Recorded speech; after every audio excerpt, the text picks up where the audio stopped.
Very good evening everyone.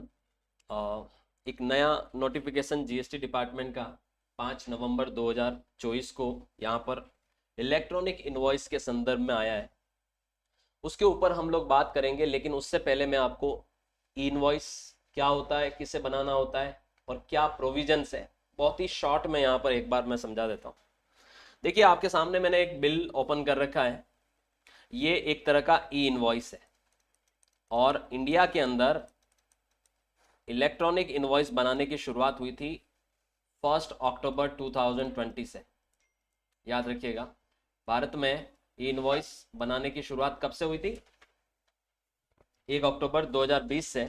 और सबसे पहले ई इनवॉइस बनाने की जो एप्लीकेबिलिटी थी वो ऐसी कंपनियों के ऊपर थी जिनका टर्नओवर एनुअली 500 करोड़ रुपए से ज़्यादा था।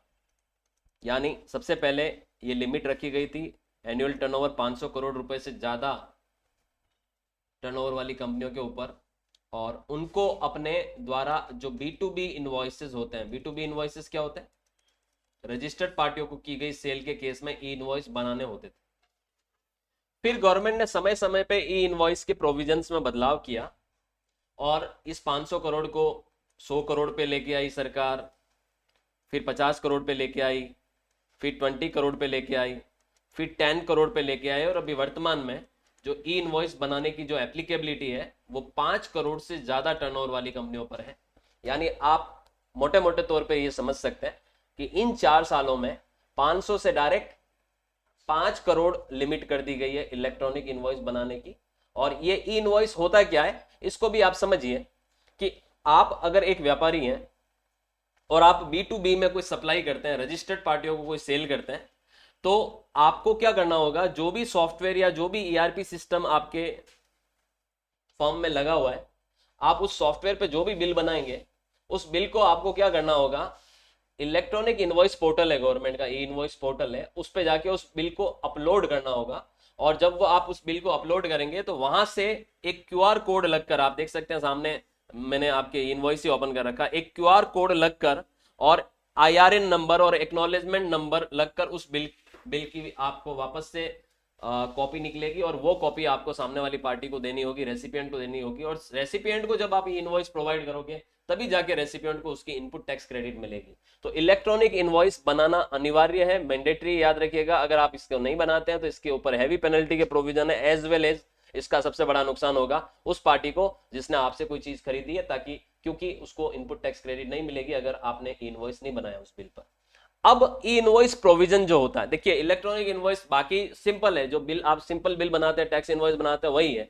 वही सारी आपके सप्लायर की डिटेल होगी, वही रेसिपिएंट की डिटेल होगी, वही सारी गुड्स वगैरह की डिटेल होगी, HSN कोड वगैरह, क्वांटिटी, रेट, आइटम वैल्यू, वही GST उसमें ऐड होगा और वही लास्ट में ग्रैंड टोटल होगी, बिल वैल्यू होगी और टर्म्स एंड कंडीशंस और ऑथोराइज सिग्नेटरी के सिग्नेचर होंगे। लेकिन जब आप ई इनवॉइस बना देते हो तो इस केस में आपका QR कोड लग जाता, IRN नंबर एक जनरेट होता है जो कि इनवॉइस पोर्टल से जनरेट होता है, उसके साथ साथ एक्नॉलेजमेंट नंबर और एक्नॉलेजमेंट डेट भी जनरेट होती है जो इनवॉइस में मेंशन होती है। ओके, तो इलेक्ट्रॉनिक इनवॉइस बनाने की जो लिमिट है वर्तमान में वो है 5 करोड़ की। लेकिन अब मैं आपको बताने वाला हूं वो प्रोविजन जो अभी नया नया टैक्स डिपार्टमेंट का एक नोटिफिकेशन है। तो मैं चलता हूं GST पोर्टल पे, आप देख सकते हैं ये 5 नवंबर का एक नोटिफिकेशन एडवाइजरी जारी की है GST डिपार्टमेंट ने। और इस एडवाइजरी में अभी मैं आपको बताता हूं कि बेसिकली अभी ई इनवॉइस बनाने का जो एप्लीकेबिलिटी है वो 5 करोड़ से ऊपर के टर्नओवर वाले व्यापारी को है।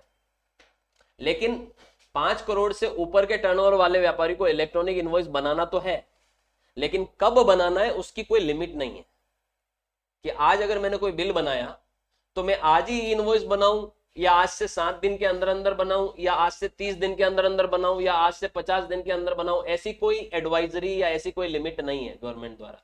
ऐसी लिमिट है 100 करोड़ से ऊपर टर्नओवर वाले व्यापारियों। किसके ऊपर है? जिसका टर्नओवर 100 करोड़ से ज्यादा है उसको बिल बनाने के 30 दिन के अंदर अंदर इलेक्ट्रॉनिक इनवॉइस बनाना अनिवार्य होता है। किस व्यापारी के ऊपर लिमिट है?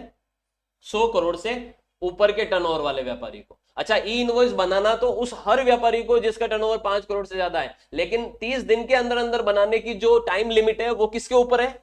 जिसका एनुअल एग्रीगेट टर्नओवर 100 करोड़ से ऊपर है। सरकार ने यहां पर इस नोटिफिकेशन के माध्यम से यह बताया है, आप ध्यान दीजिएगा, कि ये जो 100 करोड़ वाले लिमिट थी ये 13 सितंबर 2023 से एप्लीकेबल है, और यहां पर ये नोटिफिकेशन हमें ये बता रहा है कि 1 अप्रैल 2025 से एनुअल एग्रीगेट टर्नओवर जो 100 करोड़ की लिमिट है उसको गवर्नमेंट कम करके 10 करोड़ कर रही है। कितना? यानी 10 करोड़ से ऊपर के टर्नओवर वाले व्यापारियों को 30 दिन के अंदर अंदर इलेक्ट्रॉनिक इनवॉइस बनाना अनिवार्य है। बिल बनने के 30 दिन के अंदर अंदर ई इनवॉइस बनाना है और सामने वाले रेसिपिएंट को इश्यू करना, याद रखिएगा। ठीक है, तो ये जो एडवाइजरी है ये इससे आपको ये क्लियरली निकल कर आ रहा है कि ई इनवॉइस बनाने की जो 30 डेज की जो टाइम लिमिट है, जो अभी वर्तमान में 100 करोड़ की है, ये 1 अप्रैल 2025 से कितनी हो जाएगी? 10 करोड़ हो जाएगी। तो 10 करोड़ से ऊपर टर्नओवर वाले व्यापारियों को 30 दिन के अंदर ही इनवॉइस बनाना है, और 5 करोड़ से ऊपर टर्नओवर वाले व्यापारियों को इनवॉइस बनाना है, लेकिन टाइम लिमिट मेंशन नहीं है। ऑलराइट, अच्छा एक चीज और बताता हूं, भले ही टाइम लिमिट मेंशन नहीं है, लेकिन अगर आपका 5 करोड़ से ज्यादा टर्नओवर है तो आपको तब भी ई इनवॉइस समय पे बनाना होगा, और 30 दिन के अंदर ही बनाना होगा। उसका कारण मैं बताता हूं। जैसे अभी कौन सा महीना चल रहा है? नवंबर चल रहा है। ठीक है, मान लो मैंने नवंबर में कोई B2B सेल की, जितनी भी, मान लो मैंने नवंबर महीने के अंदर अंदर 40 लाख रुपए की सेल की, तो 40 लाख रुपए की जो मैंने सेल की है रजिस्टर्ड पार्टियों को, उस 40 लाख का इनपुट टैक्स क्रेडिट उन पार्टियों को टाइमली लेना है, जो कि वो दिसंबर 20 को अपना GSTR 3B बनेंगे तब वो इनपुट टैक्स क्रेडिट क्लेम करेंगे। यानी 20 दिसंबर तक तो मेरे को एनी हाउ ई इनवॉइस बनाना है और उनको पकड़ाने, नहीं तो उनको टाइमली ITC नहीं मिलेगी। तो वैसे भी अगर हम बात करें कि जो ये 30 डेज वाली लिमिट है, तो ये लिमिट वैसे भी एप्लीकेबल हो रही है, क्योंकि आपको किसी भी महीने की जो इनवॉइस है, जो सेल इनवॉइस है, उसको अगले महीने की 20 तारीख से पहले पहले तो उसका इनवॉइस वैसे ही बनाना है। तो जो टाइम फ्रेम या जो टाइम लिमिट यहां पर गवर्नमेंट ने दिया है वो पहले 100 करोड़ की थी, अब 1 अप्रैल 2025 से ये कितनी हो जाने वाली है? 10 करोड़ की हो जाने वाली है। और ई इनवॉइस बनाना उन सारे व्यापारियों के लिए अनिवार्य है जिन व्यापारियों का टर्नओवर 5 करोड़ से अधिक है। So this is the new advisory issued by the GST department on 5 नवंबर, जो मैंने आपको आज की इस छोटी सी वीडियो में बताई है। Thank you so much.